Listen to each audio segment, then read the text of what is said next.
et c'est Tipar pour le 6e épisode de Pas si rose, le podcast éphémère sur la vie toulousaine. Ici on gratte, on racle, on arrache, on casse les briques de façade pour voir ce qu'on y trouve derrière. Car entre drapeau LGBTQ+, étendard anarchiste, gilet jaune, étoile rouge et j'en oublie sûrement, la ville rose m'en fait voir tous les jours de toutes les couleurs, même en cette période de confinement. Et pour aujourd'hui, on va parler comme toujours de couleurs, mais cette fois-ci d'associations de couleurs et plus particulièrement de rose et de blanc. Car la ville rose est associée à la ville blanche. Et ouais, depuis 1962, Toulouse est jumelée avec Tel Aviv. Qui dit Tel Aviv dit Israël, qui dit Israël dit embargo sur la Palestine. Et là, tout de suite, on est un peu tendu, on est un peu crispé, on sent qu'il y a une petite atmosphère un petit peu différente dans la discussion. Alors, comment aborder localement la question de ce jumelage et les enjeux internationaux qu'il pourrait y avoir derrière? Comment on peut sortir des stéréotypes? Comment on peut militer pour ça? Et pour en parler, je reçois par internet de chez lui, avec du coup les moyens du bord, confinement oblige, Lucas. Bonjour à toi Lucas. Bonjour. Tu es toulousain depuis... Moi, je suis toulousain depuis 10 ans. Mais avant, je suis napolitain. Je suis napolitain avant tout. Je suis italien, donc du sud. Et ensuite, d'adoption toulousaine depuis 10 ans. J'ai vu que tu étais aussi membre du collectif toulousain Palestine Vaincra, qui est en très résumé, collectif ayant pour but de soutenir les luttes du peuple palestinien. Et depuis janvier, ce collectif a lancé une campagne qui s'appelle Stop au jumelage Toulouse-Tel Aviv. Tout à fait. Et c'est pour ça du coup que je fais appel à toi aujourd'hui pour en parler. J'aimerais que tu me définisses ce qu'est pour toi Toulouse en 3 mots.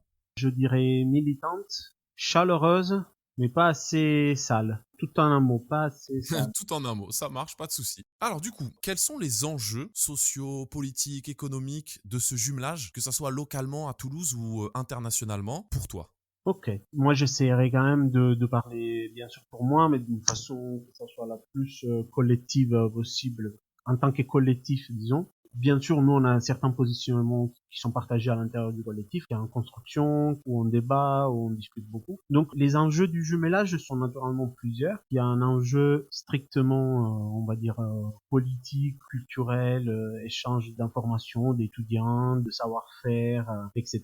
Ça, c'est la façade, disons, officielle du jumelage, de n'importe quel jumelage avec n'importe quelle ville, entre deux villes, c'est toujours ça. Ensuite, comme tu disais dans l'introduction, qui dit Tel Aviv dit naturellement Israël et dit dans la tête des gens, pas forcément, pas assez, mais naturellement revient le conflit et la résistance palestinienne en tête. Pour nous, naturellement, c'est ça l'enjeu. Pour nous, un jumelage avec une ville comme celle de Tel Aviv, c'est pas un jumelage anodin, c'est pas une ville neutre. Il y a quand même des enjeux, il y a une sorte de volonté pour nous de normaliser un État qui est quand même pour nous criminel, qui a sous un régime d'apartheid un peuple entier comme le palestinien. Ce qui nous dérange, c'est vraiment cet essai de normaliser quelque chose qui n'est pas du tout normal, comme la colonisation, l'apartheid, etc.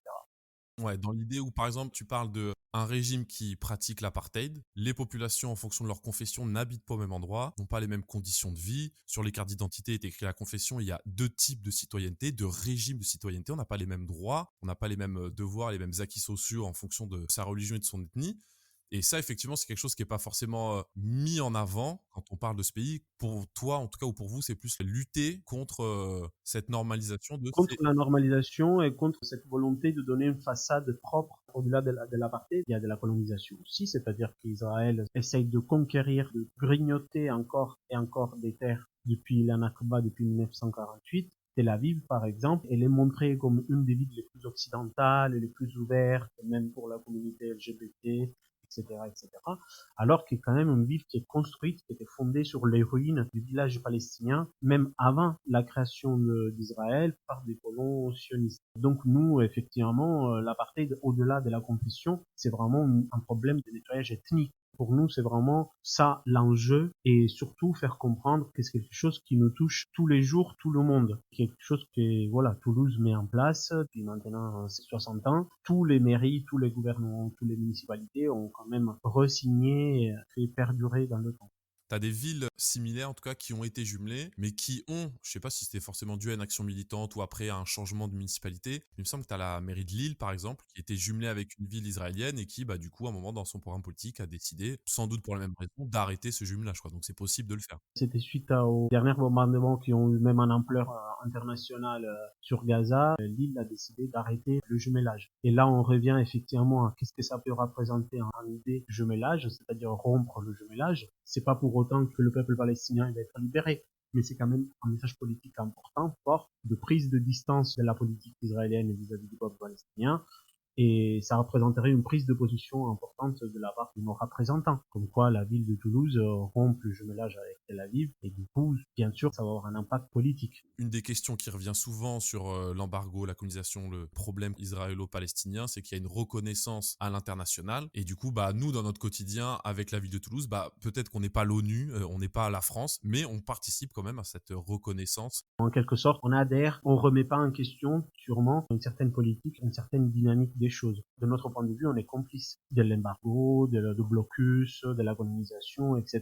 D'ailleurs, c'est ce qui s'est passé à l'époque des luttes contre l'apartheid en Afrique du Sud. C'était justement ça, c'était une prise de position internationale qui, justement, rompait des jumelages, n'acceptait pas, il se passait aussi des boycotts comme celui-là qui se passe pour les produits israéliens, etc.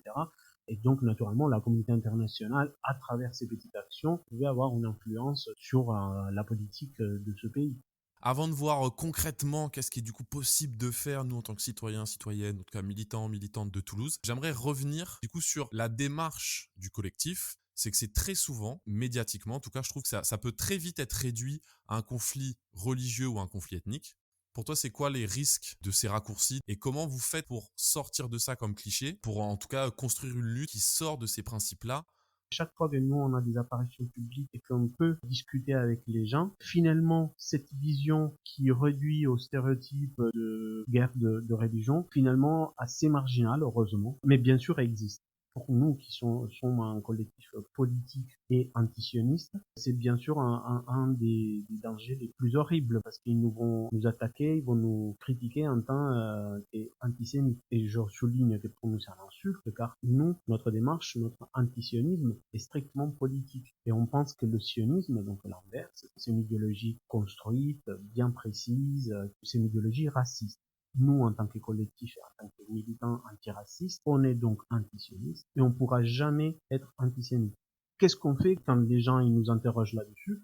Pour nous, ce que toi tu as défini conflit, moi je l'appelle la résistance palestinienne, c'est une résistance du peuple, c'est une résistance populaire face à un envahisseur, face à un État que eux-mêmes les Palestiniens appellent État sioniste, c'est-à-dire qu'ils les appellent pas les Juifs. Pour les Palestiniens qui luttent et qui résistent jour après jour, cette question-là n'est pas là en fait, parce que les Juifs existaient et étaient déjà là avant la création d'Israël, et c'est justement par contre cette stratégie dialectique de nous accuser d'antisémitisme, c'est l'arme la plus forte dans les mains des sionistes. Ceux et celles qui font un discours comme ça, quand tu vas gratter après, ce sont des sionistes en fait, ce sont des gens d'extrême droite israélienne, souvent ils sont arabophobes, même pas islamophobes, ils sont vraiment arabophobes, c'est-à-dire que là il y a vraiment une question ethnique, raciale, suprématiste, qui est même pour eux complètement indépendante de la religion.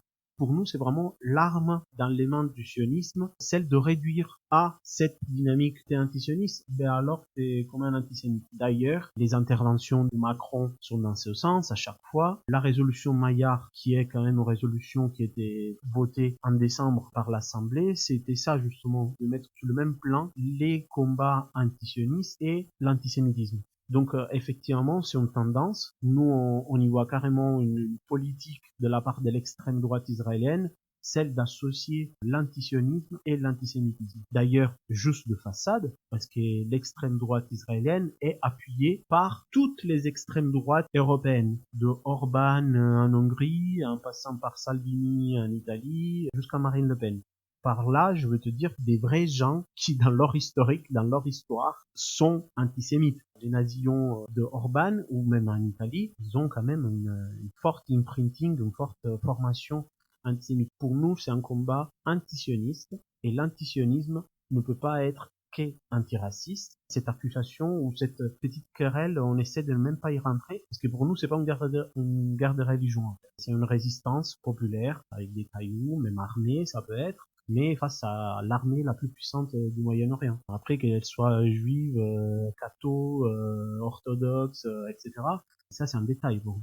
Dans ce que tu me dis, c'est dissocier une population de l'État, tu vois, à aucun moment et incriminer la population israélienne. Et quand tu parles de résistance populaire pour tous et toutes, un des trucs qui m'a frappé quand je suis allé voir les actions que proposait ton collectif, en tout cas votre collectif, parce que vous êtes plusieurs, il y a vraiment ce côté de, on est dans la résistance pour une liberté de tous les peuples, multiculturels, religieuses, de langue, de tradition, du moment que ça relève d'un choix personnel, c'est ce qui est écrit. Et en plus, l'ensemble des fascicules, des écrits que j'ai trouvés sur le site sont écrits en épicène, donc c'est-à-dire en écriture inclusive. Et même déjà dans des luttes politiques, c'est très rare par l'écrit de faire en sorte d'englober tout le monde. C'est des façons de faire, des écrits qui traduisent en tout cas une pensée de une résistance populaire, donc pour toutes les populations. Pour revenir encore sur ça, il y a clairement le côté donc de résistance, de combat, c'est mis en avant. Le nom du collectif, c'est Palestine vaincra. C'est pas un terme qui est anodin, vaincra. C'est un terme qui, je pense, pour certains et certaines personnes qui sont pas forcément militantes, ça peut même, je pense, leur faire peur. Moi, à titre personnel, c'est quelque chose que je trouve pertinent et justement même obligatoire si on est dans un concept de lutte contre un État impérialiste. Je voulais que tu m'en touches quelques mots, si tu avais quelque chose à dire un peu plus sur ce nom de collectif et sur le rapport du collectif avec justement ce côté lutte armée ou pas lutte armée, action directe ou pas action directe. Alors, nous, si les gens qui vont écouter, ils vont lire notre charte, on est assez clair là-dessus. Effectivement, pour nous, ce qui doit gagner, c'est la question de la libération et de l'autodétermination du peuple palestinien et de la Palestine en tant que terre qui existait déjà avant la création de l'État d'Israël, donc en 48, après la Deuxième Guerre mondiale, par la volonté d'autres pays impérialistes comme l'Angleterre, la France, la Russie, de la mer au Jourdain, sous toutes les terres historiques. Et pour nous, c'est assez clair, ça, comme le droit au retour de tous les réfugiés palestiniens. La diaspora, elle est hyper nombreuse, elle est maintenant malheureusement éparpillée sur pas mal d'Europe et dans les pays à côté, comme le Liban. Et pour nous, c'est vraiment ce concept-là qui doit gagner, qui doit vaincre, justement, indépendamment des gens qui après ils vont y vivre dessus. Si on pouvait tous et toutes lire les chartes du Front populaire de la libération Palestine, etc., qui est quand même l'avant-garde gauchiste de la résistance palestinienne, ils disent que voilà, et c'est indépendant de leur confession, de leur genre, de leur sexe, de leur ethnie, etc. Je suis content que tu l'as souligné. On essaie de faire très attention là-dessus, mais c'est même pas une question qu'on fait attention, c'est une façon de faire. Après, oui, nous, on soutient toute la résistance palestinienne, même celle armée. On ne dit pas qu'ici en France, on doit faire la lutte armée pour la Palestine, parce que heureusement ou malheureusement, on n'en est pas encore là. Mais naturellement, si pour nous, internationalistes, et qu'on pense que l'autodétermination des peuples, c'est une lumière au fond du tunnel, c'est au peuple opprimé de décider leur façon de lutter. Donc nous, on n'est pas des donneurs de leçons. On peut soutenir ou pas soutenir. On peut être plus ou moins d'accord avec une forme ou avec une autre. Mais toutes les formes dont le peuple se munit, se dote pour résister face à une oppression, face à une injustice, nous, on les soutient. Naturellement, selon nos principes aussi. C'est-à-dire, voilà, qu'il soit pas une guerre des religions, etc., etc. Donc pour nous, la résistance qui passe par le boycott, par exemple, économique et les sanctions à Israël, est sur le même plan que la lutte armée qui mène l'FPLP et d'autres organisations de la résistance palestinienne.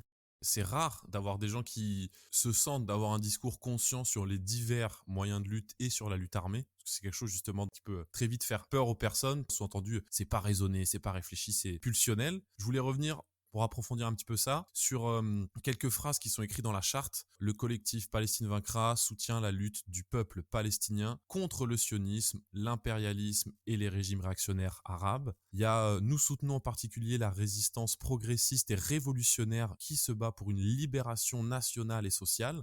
Et sur le logo de Palestine vaincra, il y a une étoile rouge. Après, on peut y voir ce qu'on veut, mais ça peut être pris en tout cas comme un renvoi à l'idéal socialiste ou communiste. Il est fait référence à un idéal révolutionnaire dans la présentation de la charte de l'assaut. Ton point de vue ou votre point de vue sur l'idéal révolutionnaire qu'il y a derrière le collectif et les actions que vous voulez mettre en place.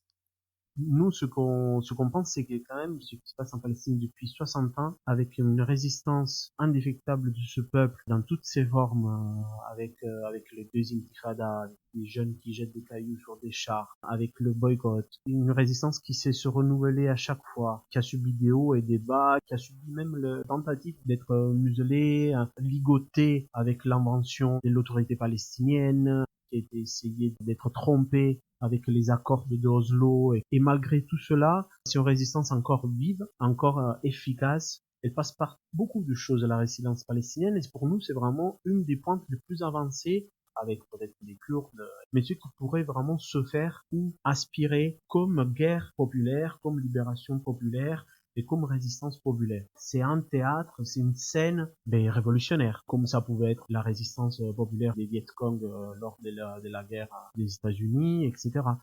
Donc c'est quand même un des fronts ouverts, là où il se joue des parties importantes pour nous, et d'un point de vue révolutionnaire, et d'un point de vue de l'anti-impérialisme, de l'antiracisme, etc. Je regardais un peu les partenaires ou les gens avec qui vous aviez des liens. Il y a genre par exemple le Secours Rouge, qui est un mouvement qui a pour vocation d'abattre le capitalisme, de construire la solidarité, et qui précise bien qu'ils ne sont ni humanitaires ni caritatifs, mais qui a une volonté politique. Là, on fait référence à Georges Abdallah, prisonnier communiste arabe, plein de choses en tout cas qui sont mis en avant sur ce côté contre l'impérialisme, le colonialisme. En tout cas, j'ai vu une idéologie révolutionnaire internationale. Et je me disais, dans le quotidien, est-ce que c'est facile ou difficile, tu vois, d'ancrer ça comme c'est pas une lutte ethnique, c'est pas une lutte religieuse, mais c'est une lutte parmi toutes les luttes de cette idéologie révolutionnaire ou communiste, on peut y mettre le mot qu'on veut, mais internationale. Moi, par exemple, personnellement, j'ai une certaine idéologie à la base. J'ai une vision plutôt marxiste de l'histoire et de la politique. Du coup, naturellement, moi, je l'inscris effectivement comme une lutte parmi d'autres pour rejoindre un idéal autre. Mais même d'un point de vue, je veux dire, de la micro-histoire, même un réactionnaire pourrait te dire que là-bas, ils sont en train de se jouer des parties importantes, parce qu'il y a l'intérêt des États-Unis, parce qu'il y a l'intérêt économique d'Israël, parce qu'il y a l'intérêt de la Russie, etc., etc.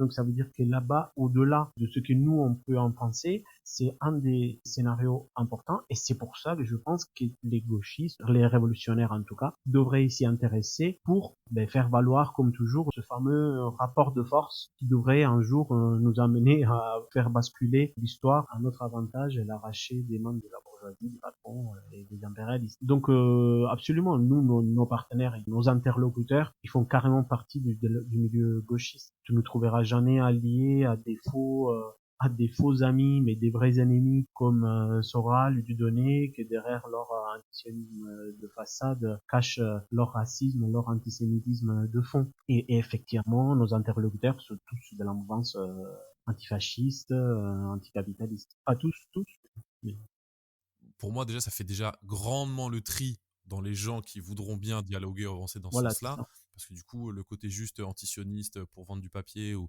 on se positionne, etc., c'est facilement récupérable. Mais après, de là à se dire, bon, bah, je veux bien parler avec eux alors qu'ils sont proches des milieux antifascistes, des milieux communistes, il faut déjà plus, je pense, se le sentir et ça fait vite le tri entre les personnes ou les associations.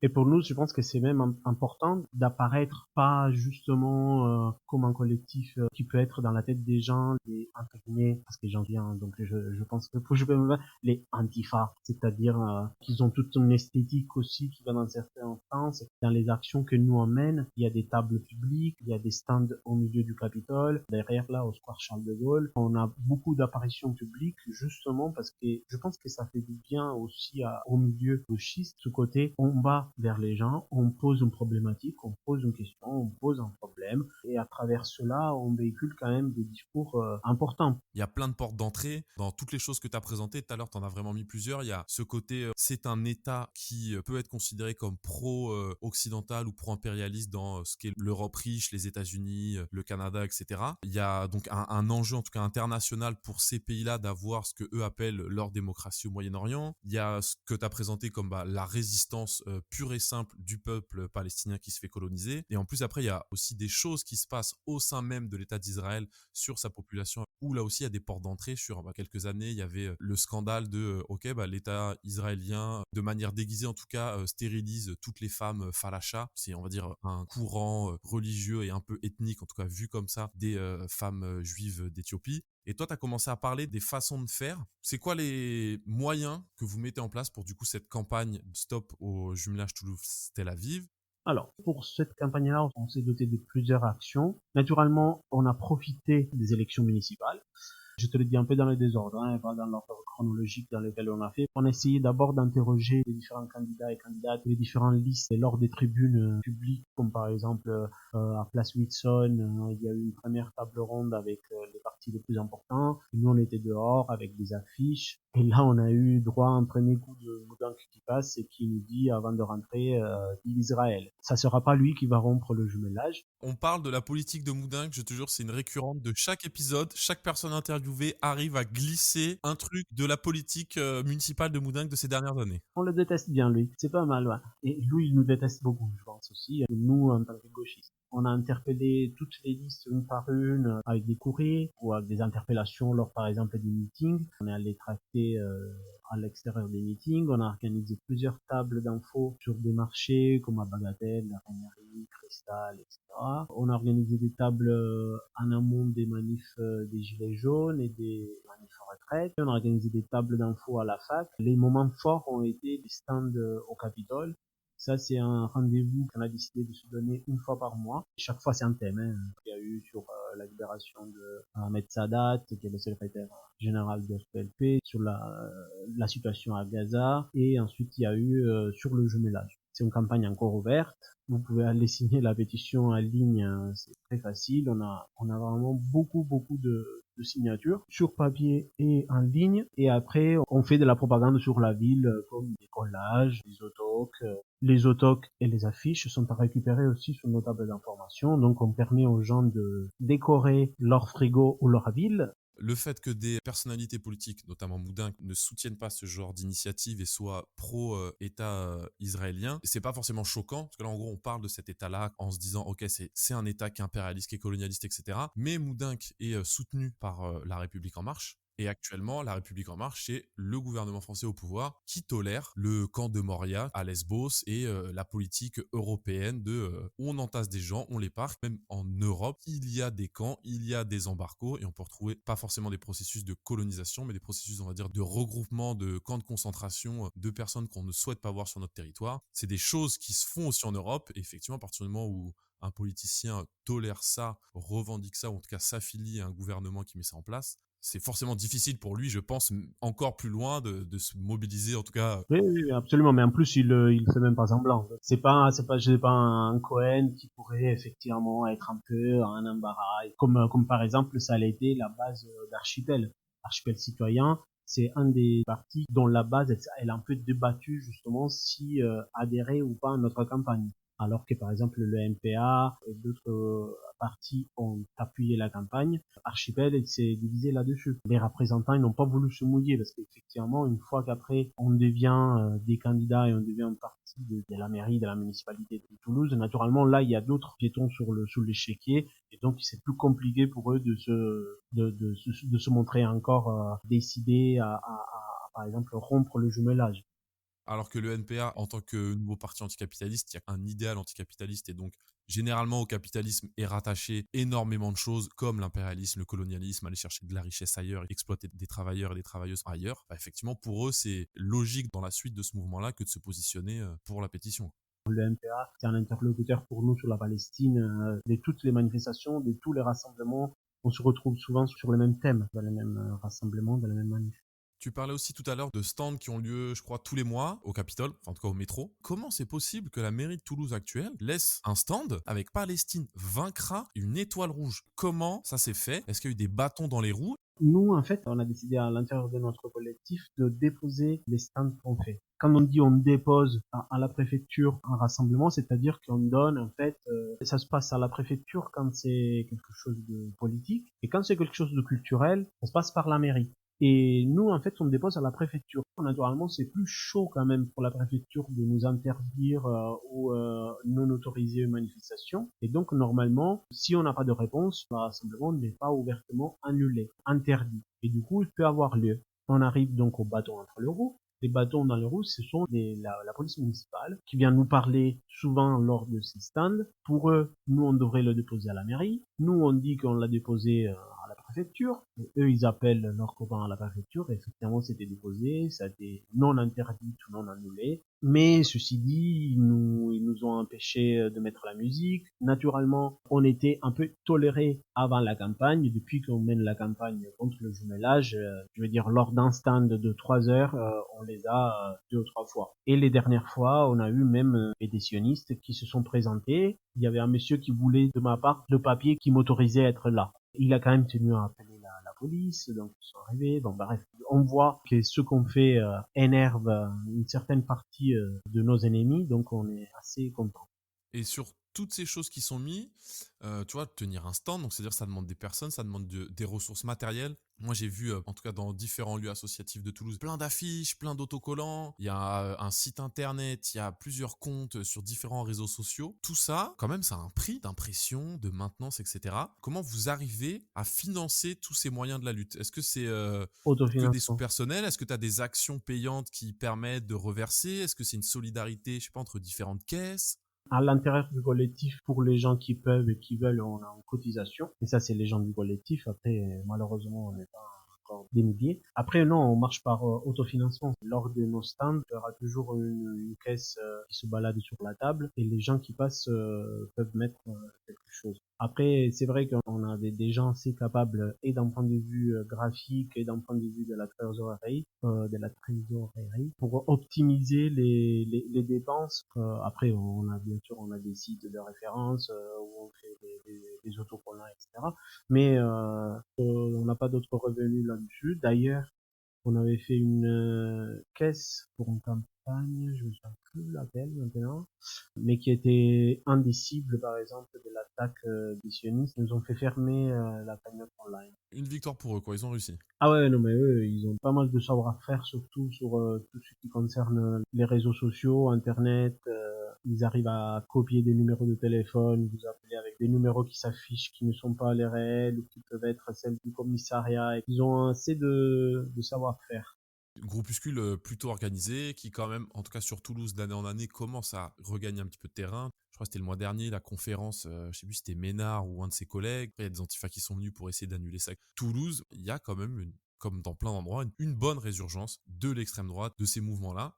Tu parlais d'Internet, des réseaux. Moi, en tout cas, j'ai trouvé qu'il y avait Instagram, il y a YouTube, il y a Facebook, il y a énormément de choses. Il y a un gros travail de fond sur la communication et sur comment communiquer par les images tous vos idéaux et donc du coup cette campagne de jumelage. Il y a plein de mouvements qui ont des codes à eux. Tu vois, par exemple, je sais pas, le mouvement Antifa, c'est les 2 drapeaux, le mouvement anarchiste, ça va être les noirs, les libertaires communistes, ça va être les toits noirs et rouges, etc.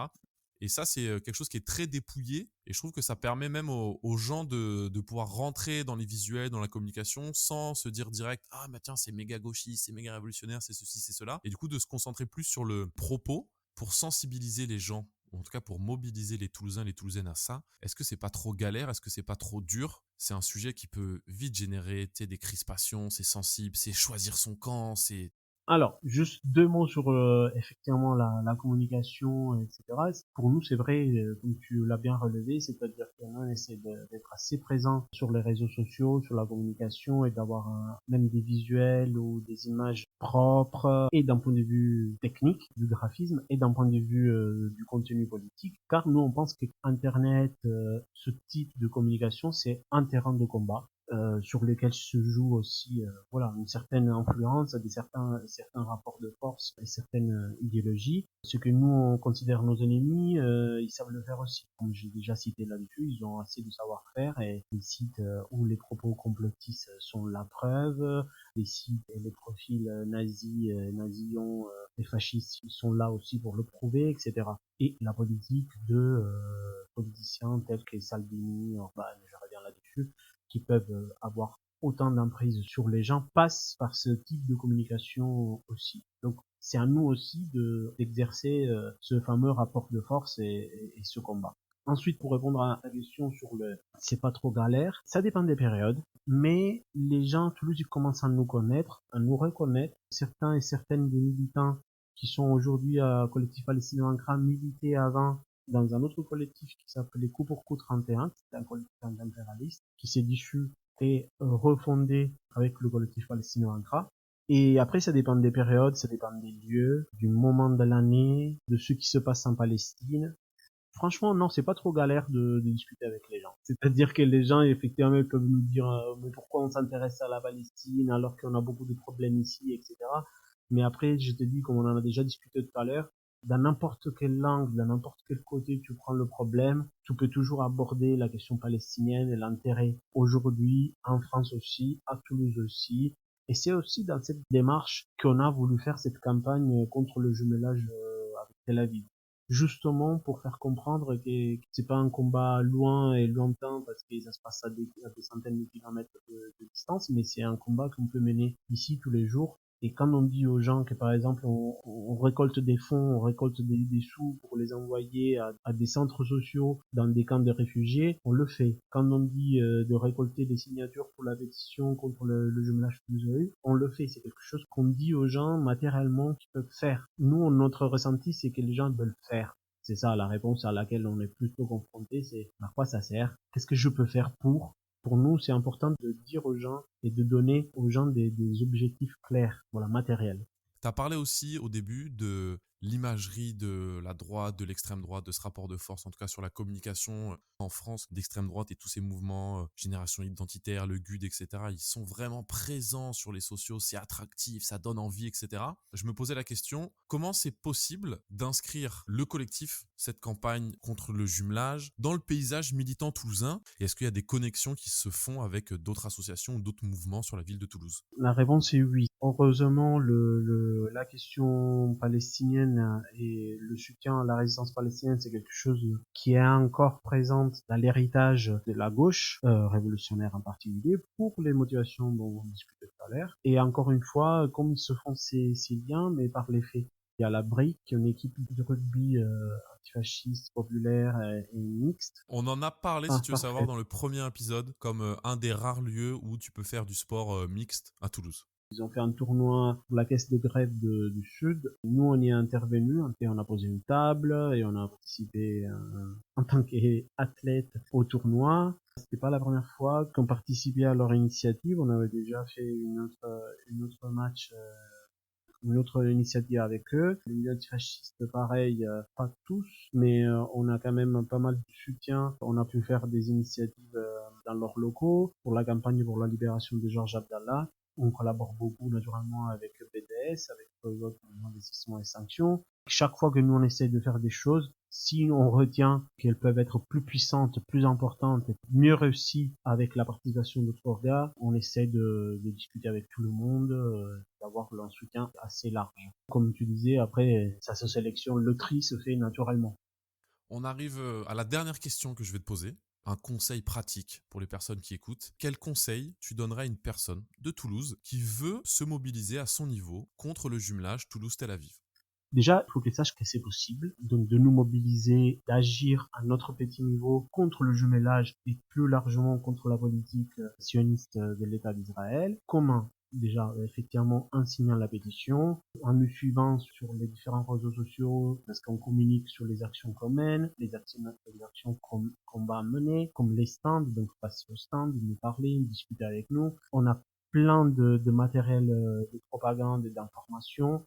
Euh, vraiment, on abat un travail, une masse de travail vraiment importante pour nous auto-former, former, écrire, publier. Mais en fait, nous, c'est un collectif qui fonctionne assez à la carte, si tu veux. On ne demande rien aux gens, en fait. On ne demande pas un niveau ni politique, ni d'engagement qui exclut, tu vois, qui est exclusif. Mais ça, c'est quelque chose pour le collectif.